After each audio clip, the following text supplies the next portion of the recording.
The first thing I want to say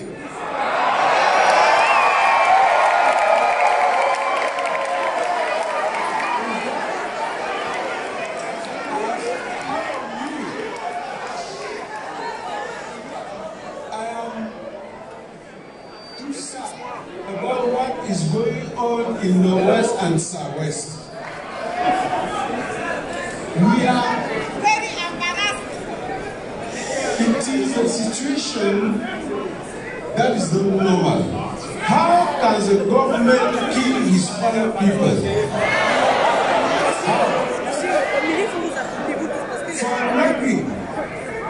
For nothing.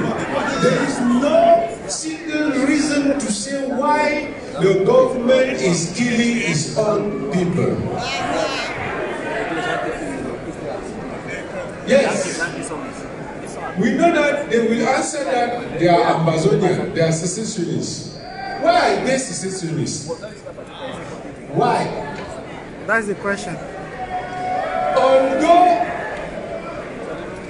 Although we think that secession it is not an option, we are sure that if the government gave the opportunity to our counterpart of Northwest and Southwest to express what they are suffering since 1961,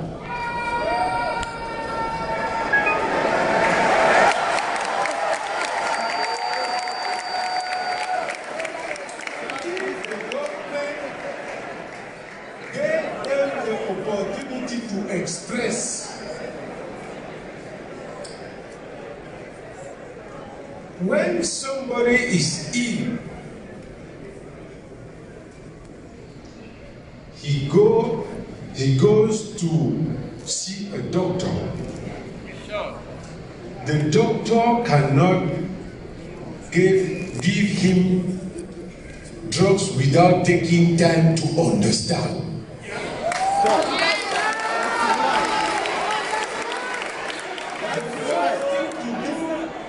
It is to say, okay, I welcome you, have a seat. How was the night? And he gives the opportunity to the person to say what is the problem. You cannot start by saying that there is no problem. There is no problem. There is no Anglophone problem. And one day you come and explain to the world that I have already solved all the problem. Which problem are you talking about? Which problem? If you didn't take the time to listen. Do you understand me?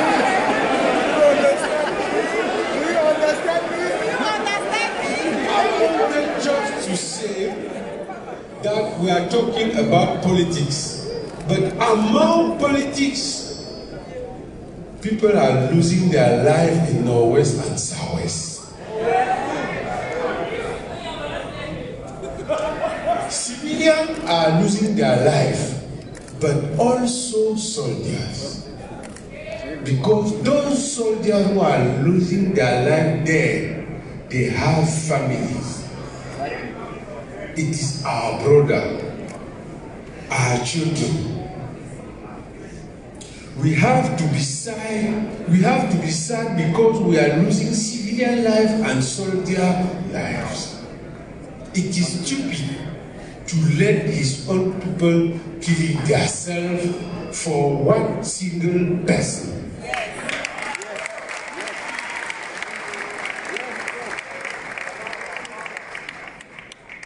Just for one man.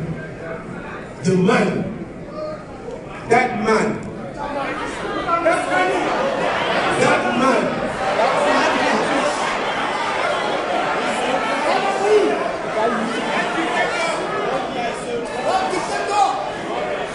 I wanted only to say all what we have to do to say, we have to take account the fact that at this moment, somebody is losing his life in Northwest and Southwest.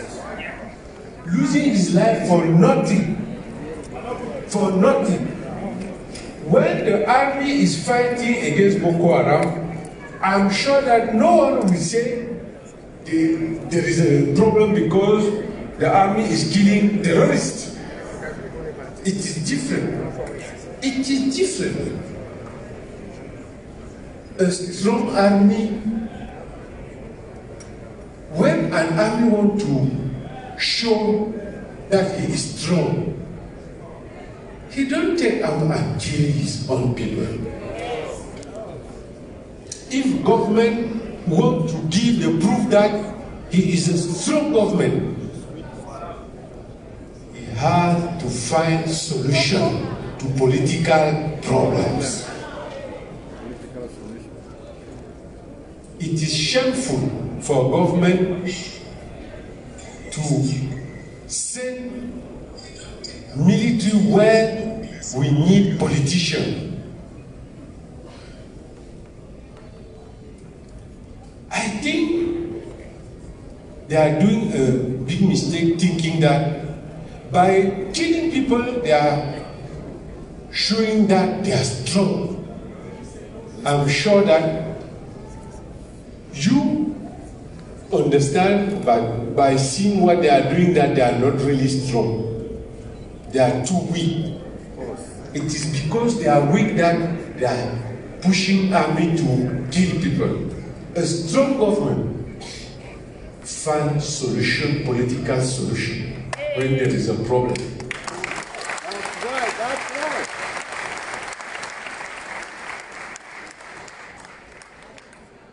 Before leaving Cameroon, the elected president made an announcement telling to the government, I'm going to Europe, to America. I'm going to talk to Cameroonians. Whether they are Ambazonian, whether they are Bas, they are Cameroonian. Yes, yes, yes. You're right. We want to talk about peace. Good talk. If you want to rebuild peace in our country, you need to talk to all those who do not agree with you. You cannot talk only with those who agree with you. Sure. It is not logical. If there is war, it means that some people do not agree with you. If you want to stop war, you have to say, okay, gentlemen, let's come and talk. You cannot maintain Sisi Kouayou, Professor Awasu and others into jail and organize what they call Major dialogue. Major dialogue. Dialogue. Okay, my counterpart, I wanted just to say some few words about that big case we have, all of us, as Cameroonians. From my own understanding, those who claim themselves to be secessionists now, they are expressing their, how can I say it? They are very angry, and they have the right to be very angry. Frustration. If we take account all what goes on since 1961. We have to recognize that the state made a lot of mistakes.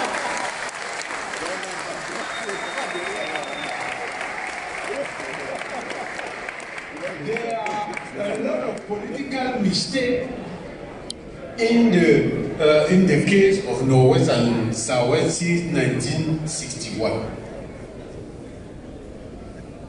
Merci. Mes chers amis, merci à vous. En attendant que votre invité prestige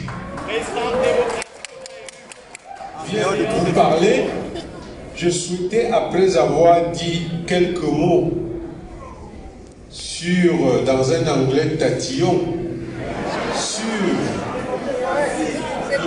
la situation dramatique que vit notre pays.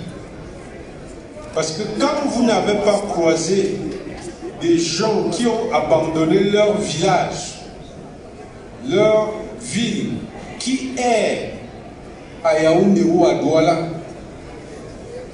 des familles avec des enfants en bas âge, vous ne réalisez pas en quoi la guerre est dramatique. Parfois le mort est mort. Mais quand vous voyez le visage de cet enfant de 3-4 ans qui est à la gare routière de Bafoussam à minuit, venant du nord de Bamenda, c'est là que vous réalisez qu'il y a un vrai problème. Vous êtes chez vous, vous regardez sur les réseaux sociaux à 23 h, vous vous apprêtez à vous coucher. Cet enfant de 3 ans est à la gare routière.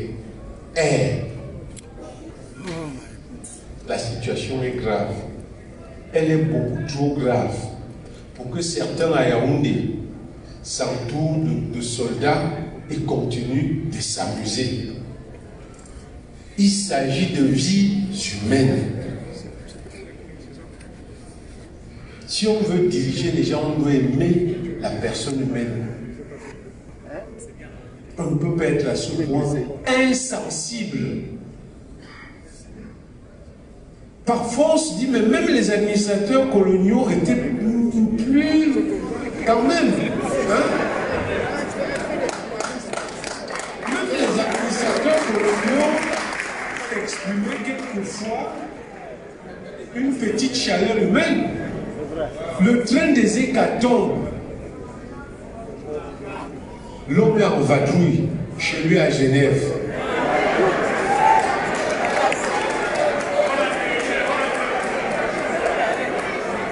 L'homme est en vadrouille chez lui à Genève. Le train est tombé, il y a des centaines de disparus. Jusqu'à aujourd'hui, il y a des gens qui sont portés disparus. Il a été chassé de chez lui. Mon ami Maître Dissaké, notaire, porté disparu jusqu'aujourd'hui. Bref, je voulais simplement remercier les uns et les autres pour l'engagement exceptionnel. Le président élu aura les mots justes et la tonalité qui convient. Mais je voulais aussi vous dire que lorsque nous parlons du Cameroun, on parle d'un bien commun. Il s'agit d'un bien commun, inaliénable, incessible, indivisible. C'est un bien commun.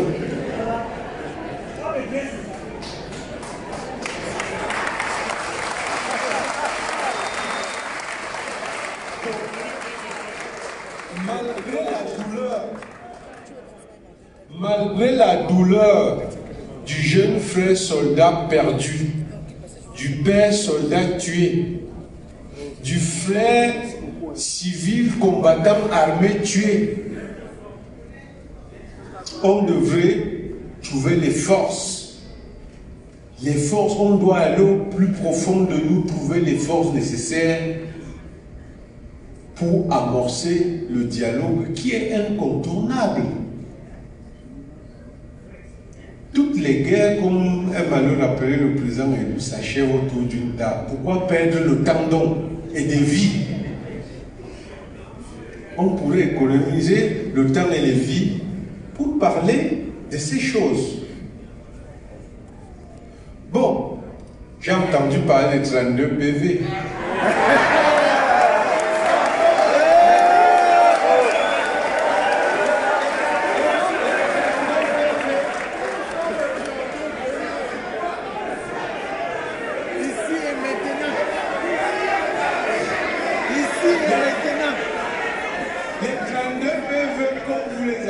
C'est pas l'intitulé d'une fiction. C'est en effet une réalité d'une cour constitutionnelle incapable de faire cours.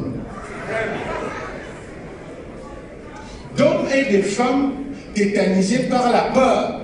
Parce que même lorsque ces braves hommes et femmes livrent au monde le spectacle hideux que vous avez vu, en réalité, aucun d'eux n'ignore qui a gagné.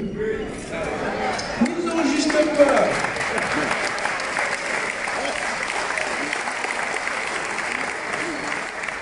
Ils ont juste peur. Si vous prenez chacun à part, il va vous dire, mon frère, vous voulez que je fasse comment?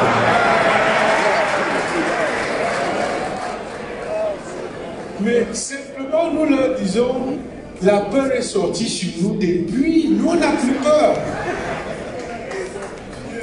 Je ne vais pas vous retenir plus longtemps, je vous dis merci. Thanks.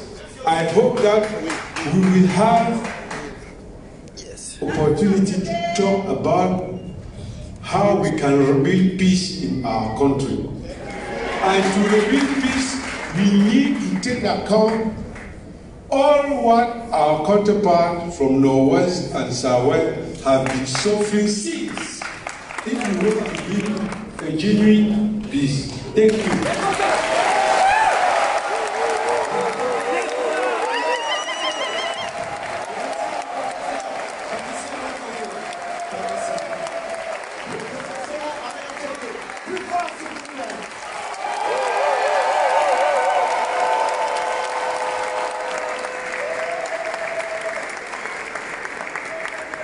Merci beaucoup. Merci pour ces paroles inspirantes.